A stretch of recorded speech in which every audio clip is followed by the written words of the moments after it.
E aí, galera, estamos de volta. Mais um dia, mais uma aula, mais uma semana com um novo conteúdo. No momento, vamos trabalhar redação e vamos trazer um texto que é comum de se ouvir, não tão comum de trabalhar. Hoje eu tô com a voz um tantinho anasalada porque esfriou e a gente segue, né?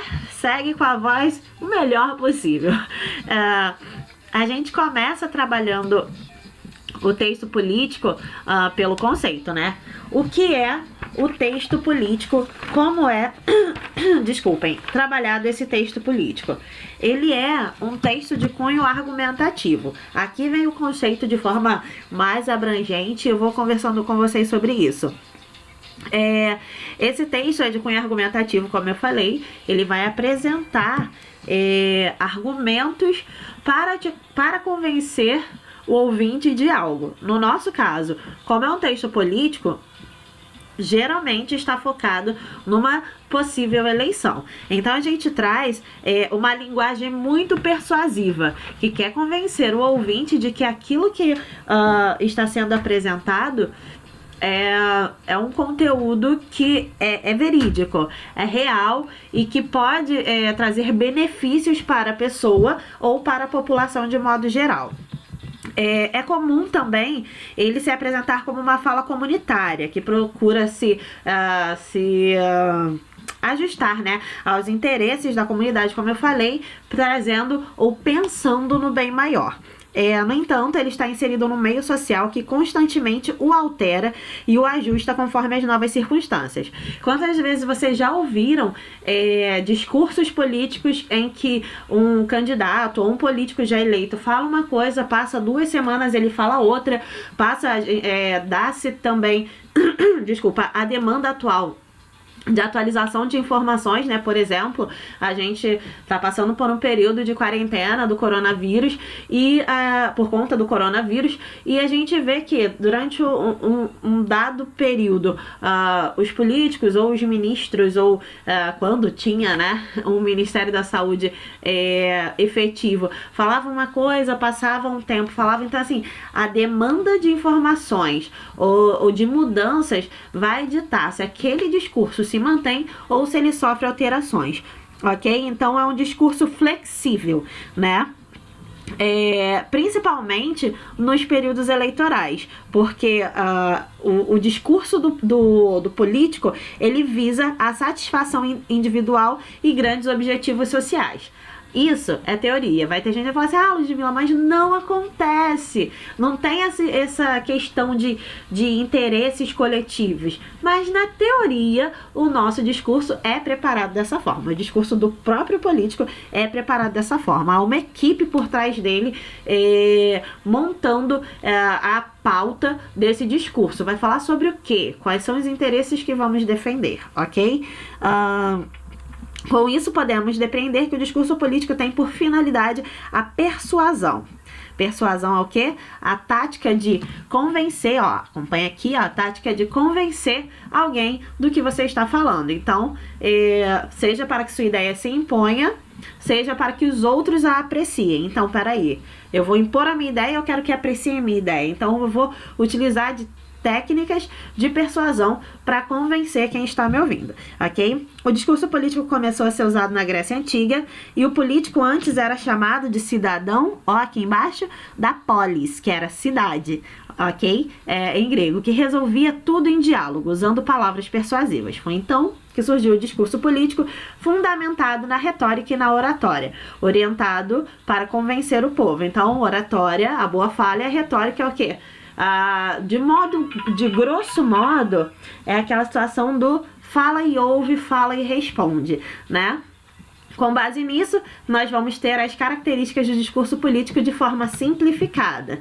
Então aqui a gente tem o quê, texto argumentativo, já falei, linguagem persuasiva também, uma linguagem formal, evitando o uso de gírias, evitando o uso de jargões, né? Temos também a flexibilidade, que eu também comentei com vocês, da alteração desse discurso, uso de metáforas e recursos estéticos. Se não sabe o que é metáfora, volta lá no nosso vídeo de figuras de linguagem, tá bom?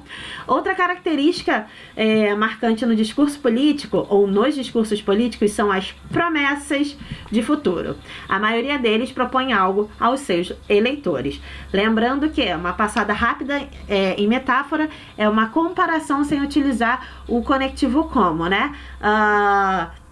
O nosso país é como o sol do amanhecer, vai despertando. Então, assim, eu comparei o meu país como o sol do amanhecer, que ele tá crescendo, ele tá, se mostrando. Então, a metáfora é muito utilizada nos discursos políticos.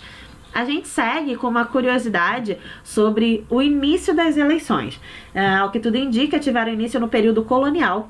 Porém, esse processo sofreu diversas mudanças no decorrer dos anos. Hoje, como eu coloquei a imagem para vocês, essa máquina, essa ferramenta do voto é utilizada. Antigamente eram urnas, era uma coisa muito mais manual, né? Menos tecnológica. As eleições são realizadas no país desde o século XVI, mas nem todos podiam votar na época. De acordo com alguns pesquisadores, os homens acima de 21 anos começaram a votar na época da República. As mulheres somente a partir de 1932, os analfabetos e maiores de 16 somente a partir da Constituição de 1988, que é a Constituição que permanece vigente no nosso país. O voto é secreto desde 1932, com a edição do Código Eleitoral Brasileiro, que vem sendo periodicamente revisado. Quase que não sabe, periodicamente revisado. Então, sempre tem uma reanálise desse Código Eleitoral, mas o voto permanece secreto, ou deveria. Lembra aquilo que eu falo? A teoria e a prática? Na teoria, o voto é secreto. Na prática, nem sempre se mantém assim, mas ele, por lei, é secreto desde 1932. Nós temos aqui o discurso do Barack Obama, né? No caso, é um trecho do discurso do Barack Obama. Por que trazer Barack Obama? O conteúdo estava no material de vocês e é um discurso bem interessante. Vamos lá, ó. Os desafios que enfrentamos são reais, eles são sérios e são muitos. Eles não serão encarados com facilidade ou num curto período de tempo, mas saiba disso, América, eles serão encarados. Neste dia, nos reunimos porque escolhemos a esperança no lugar do medo, a unidade de propósito em vez do conflito e da discórdia. Nesse dia, nós viemos proclamar o fim dos conflitos mesquinhos e falsas promessas, as recriminações e dogmas desgastados que por muito tempo estrangularam a nossa política. E aí, seguimos com os dois trechos. Se você tiver interesse, pausa, lê, depois pausa e lê a parte 2, e tem a fonte de onde foi retirado, que é G1, ok? Daí nós temos a atividade de mãos à obra. Pesquise um discurso político que tenha marcado a história e justifique o motivo dele ter sido tão importante. Então você vai pensar nos grandes nomes da política, não só nacional, mas internacional. Aqueles nomes de pessoas que levaram a transformação para as sociedades. Então você vai escolher um e vai escrever no seu material esse discurso que te chamou a atenção. Ok? Galerinha, um grande beijo. Qualquer dúvida, só chamar a Tia Lud nas redes ou por aqui pelos comentários, quem não está nas minhas redes. E para quem tem acesso, é só me chamar que eu tiro as dúvidas de cada um de vocês. Um grande beijo, até a próxima.